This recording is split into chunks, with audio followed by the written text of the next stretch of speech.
Yes start. भारतीय लोकतंत्र विश्व का सबसे बृहद लोकतंत्र है। गणतंत्र की स्थापना 1950 में औपचारिक रूप से हो गई।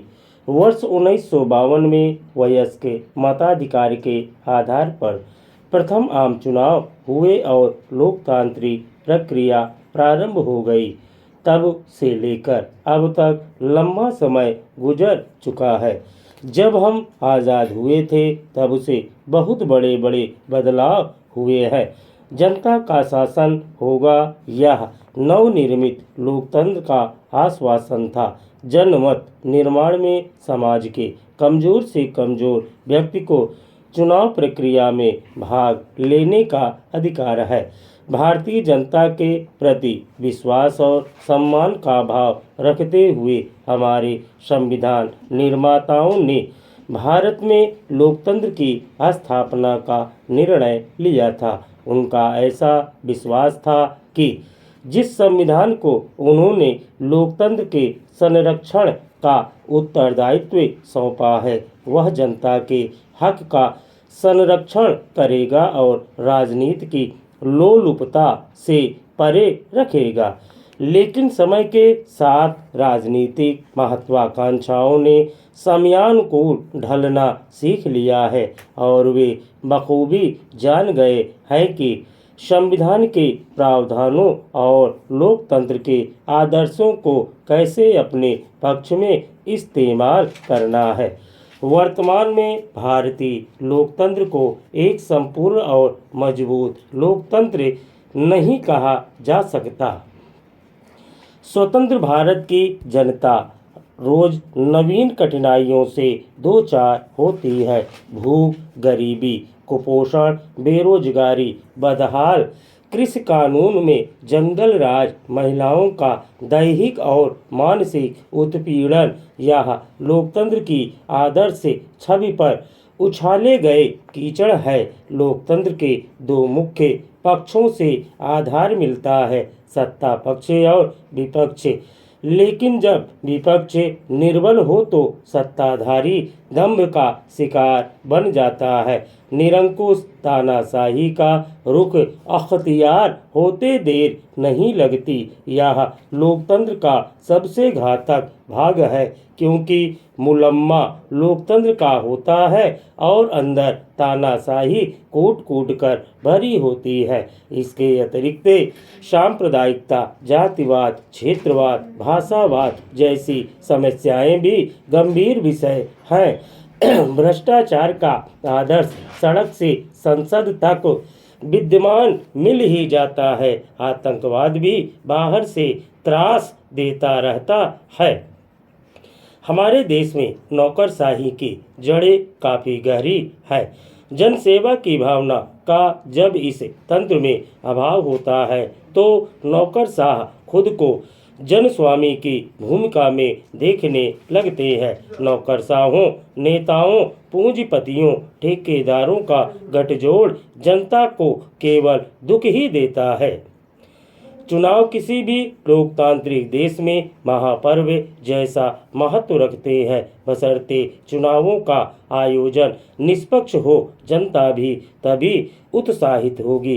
दुख का विषय है कि चुनाव सुधारों की अनेक पहलों के बावजूद निर्दोष चुनाव संपन्न कराना यह संभव नहीं हो सका है। चुनाव का आयोजन धनबल, बाहुबल, तकनीकी षड्यंत्रों के आलम में हो रहा है। कोई नया तथ्य नहीं है। भारतीय लोकतंत्र को प्रभावशाली और गरिमामय बनाने के लिए लोकतंत्र के दुर्बल पक्षों को दूर किया जाना आवश्यक और अनिवार्य भी है।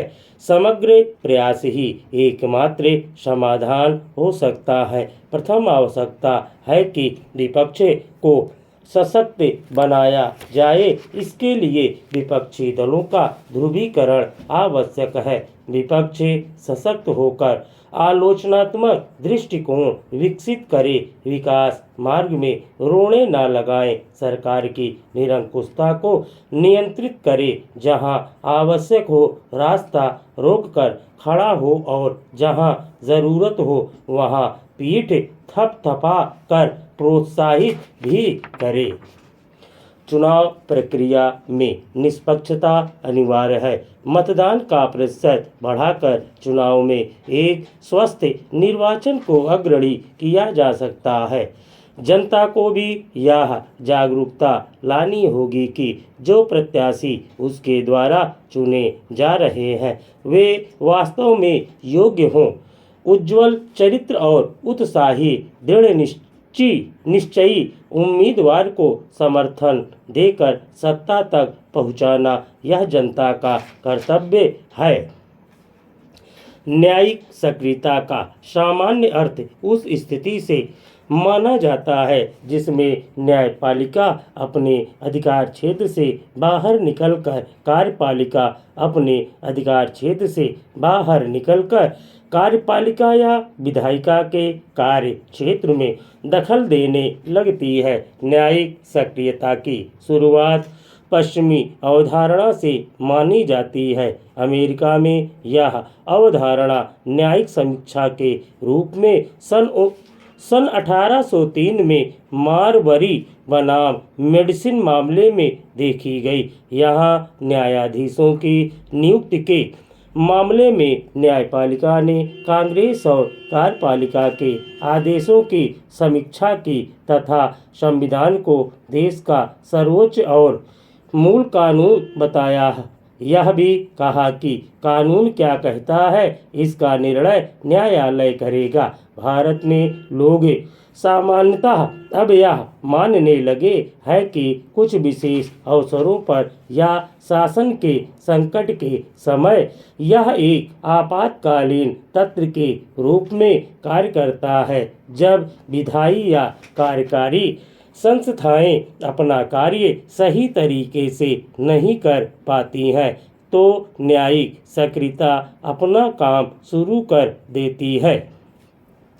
न्यायिक सक्रियता के संबंध में दो बातें स्पष्ट रूप से प्रकट होती हैं। प्रथम यह कि न्यायालय अपने न्यायिक समीक्षा के अधिकार को हर मूल्य पर बचाकर रखना चाहता है और द्वितीय यह कि न्यायालय अपने इस अधिकार का निरंतर विस्तार कर रहा है। प्रश्न चाहे संसद का हो या विधानसभा का, इनकी प्रक्रियाएं न्यायिक सक्रियता के दायरे में आ रही है और यह विस्तार न्यायालय जनहित याचिकाओं के माध्यम से करता है। भारत में जनहित याचिकाओं को प्रोत्साहित करने का कार्य कुछ प्रगतिशील सोच वाले न्यायाधीशों ने किया है, जैसे वी.आर. कृष्ण अय्यर, पी.एन. भगवती जैसे न्यायाधीश।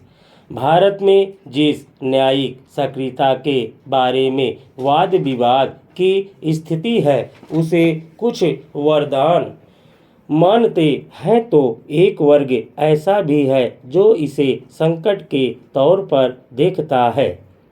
यह समझना आवश्यक है कि वरदान किन अर्थों में है। 70 का दशक समाप्त होते होते न्यायालयों ने यह महसूस किया कि गरीब जनता की समस्याएं उन समस्याओं से भिन्न है जहां न्यायालय के सामान्य कानूनी निर्णय ही समाधान देते हैं। इन मामलों को सुलझाने के लिए न्यायालय की कार्यवाही अलग तरीके से चलाने की आवश्यकता थी और यहाँ विधि कौशल के साथ व्यवहारिक कौशल भी महत्वपूर्ण हो गया। कहा जाता है कि कानून अंधा होता है, वह इसलिए क्योंकि यहाँ सिर्फ सबूत बोलते हैं और आंख बंद कर इन पर भरोसा किया जाता है। लेकिन अब न्यायिक सक्रियता ने न्यायिक सृजनात्मकता को जन्म दिया। सबूतों के साथ व्यवहारिक पक्षों का भी चिंतन होने लगा।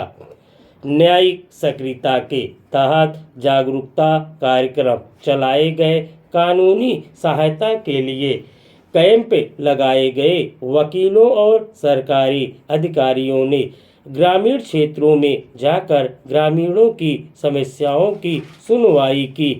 लोक अदालत के माध्यम से निचली अदालतों में लंबित मुकदमों को सुलझाने का प्रयास किया गया।